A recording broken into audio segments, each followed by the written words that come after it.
চারিদিকে শুধু শোনো ডায়েট আর ডায়েট। সকালে যদি এরকম একটা প্লেট কারোর সামনে থাকে লুচি আর ছোলার ডাল, তাহলে কে কত ডায়েট করতে পারে বলুন? জিভেতে জল আসবেই আর থালা তখন টানাটানি হবেই। এই জন্য আজকে ছোলার ডালের রেসিপিটা আপনাদের সাথে শেয়ার করব। নমস্কার, সবাই কেমন আছেন? কেয়ার ঘর কন্যা সকলকে স্বাগত। ছোলার ডালের এই রেসিপিটা আমার মায়ের কাছ থেকে শেখা। মা অনেক রকম ভাবে ছোলার ডাল করে, প্রত্যেকটা রেসিপি আমি শেয়ার করব। তাহলে চলুন দেখি কিভাবে বানাই। এখানে কিছুটা পরিমাণ ছোলার ডাল নিয়ে নিয়েছি, যতটা আমার দরকার। এই ডালটাকে জল দিয়ে খুব ভালো করে ধুয়ে নেব। ডালটা ধোয়া হয়ে গেছে।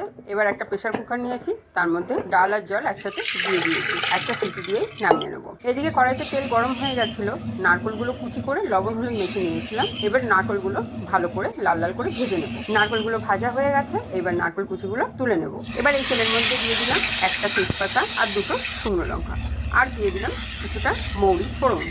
সবগুলো একসাথে আমি লাল লাল করে ভেজে নেব। এবার এর মধ্যে দিয়ে দিলাম আদা আর লঙ্কা বাটা, আর দিয়ে দিলাম স্বাদ মতো লবণ। দিয়ে ভালো করে মশলাগুলো আমি কষিয়ে নেব। এবার দিয়ে দিলাম পরিমাণ মতো হলুদ, দিয়ে এবার অল্প একটু জল দিয়ে দিলাম, যাতে মশলাটা পুড়ে না যায়, মশলাটা ভালো মতো কষানো হয়ে যায়। এবার দিলাম 1 চামচ জিরা গুঁড়ো আর 1 চামচ ধনে গুঁড়ো, দিয়ে মশলাটাকে খুব ভালো করে কষিয়ে নেব। আর দিয়ে দিলাম স্বাদ মতো চিনি। এবার মশলাটাকে ভালো মতো কষানো হয়ে গেছে, এর মধ্যে দিয়ে দিলাম অল্প একটু হিংটা এই সময় দিলে ছোলা ডালে একটা সুন্দর গন্ধ থাকে। আর দিয়ে দিলাম কয়েকটা কিশমিশ, দিয়ে এবার নাড়াচাড়া করে এর মধ্যে দিয়ে দেবো ভেজে রাখা নারকেলগুলো। এবার দিয়ে দিলাম সিদ্ধ করে রাখা ছোলার ডাল। জলটাকে কিন্তু আমি আলাদা রেখেছি, ছোলার ডালটা দিয়ে আগে কষিয়ে নেবো। এবার ডালের জলটা যতটা পরিমাণ দরকার ঠিক ততটা পরিমাণে দেবো, সবটা দেবো না। এবার নাড়াচাড়া করে কড়াইয়ের ঢাকনাটা দিয়ে দেবো 7 থেকে 8 মিনিটের জন্য। এবার কড়াইয়ের ঢাকনাটা খুলে একটু নাড়াচাড়া করে এর মধ্যে আরেকটু নুন দিয়ে দিলাম, কারণ এখানে একটু নুন কম ছিল। আর দিয়ে দিলাম গরম মশলা। এবার সবকিছু একসাথে ভালো করে নাড়াচাড়া করে নেবো।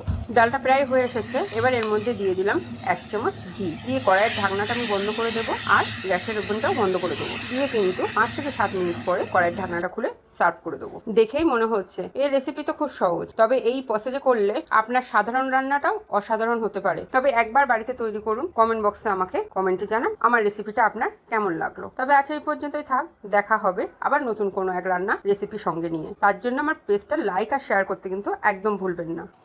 আমার চ্যানেলটি সাবস্ক্রাইব করে নিতে কিন্তু ভুলবেন না।